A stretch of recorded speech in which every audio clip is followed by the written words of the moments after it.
Multiple strategies use ചെയ്യുന്നത് ഒരു issue ഒന്നുമല്ല. പക്ഷേ ഇവിടെ ശ്രദ്ധിക്കേണ്ട ഒരു കാര്യം എന്ന് പറഞ്ഞു കഴിഞ്ഞാൽ ഒരേ അക്കൗണ്ടിൽ 2 സ്ട്രാറ്റജീസും കൂടെ പരീക്ഷിക്കരുത്.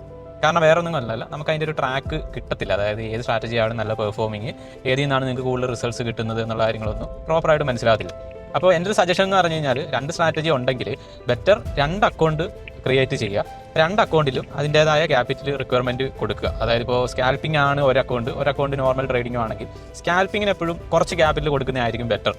വേറെ ഒന്നുകൊണ്ടല്ല, കാരണം നമ്മളൊരു അഗ്രസീവ് മെത്തേഡ് യൂസ് ചെയ്യുമ്പോഴത്തേക്കും അറിയാം അഗ്രസീവായിട്ട് സ്കാൽപ്പ് ചെയ്യുമ്പോൾ അഗ്രസീവായിട്ട് ലോസ് വരാനും സാധ്യതയുണ്ട്. അപ്പോൾ അത് മുൻകൂട്ടി കാണുക. അതിൻ്റെ കൂട്ടത്തിൽ അക്കൗണ്ട് സൈസ് ഇവിടെ കുറച്ച് കൊടുക്കുക. ഓക്കെ, അപ്പോൾ 2 അക്കൗണ്ട് മെയിൻറ്റെയിൻ ചെയ്ത് കഴിഞ്ഞാൽ നമുക്ക് 2 സ്ട്രാറ്റജീസ് ഒക്കെ ചെയ്ത് പോവാം. ഓക്കെ, ബെറ്റർ എപ്പോഴും നിങ്ങൾ ഒരു സ്ട്രാറ്റജിയിൽ സ്റ്റിക്ക് ഓൺ ചെയ്യുന്നതാണ്.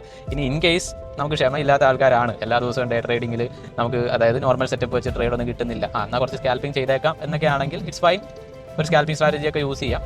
പിന്നെ ഈ പറഞ്ഞ കാര്യം ശ്രദ്ധിക്കുക, മൾട്ടിപ്പിൾ സ്ട്രാറ്റജീസ് യൂസ് ചെയ്യുമ്പോൾ നമുക്ക് അതിൻ്റെ ഒരു എഫക്റ്റ് കിട്ടുന്നില്ല അല്ലെങ്കിൽ ഒരു ഗ്രോത്ത് കിട്ടുന്നില്ല എന്നുണ്ടെങ്കിൽ better we should stick on to 1 strategy. Okay.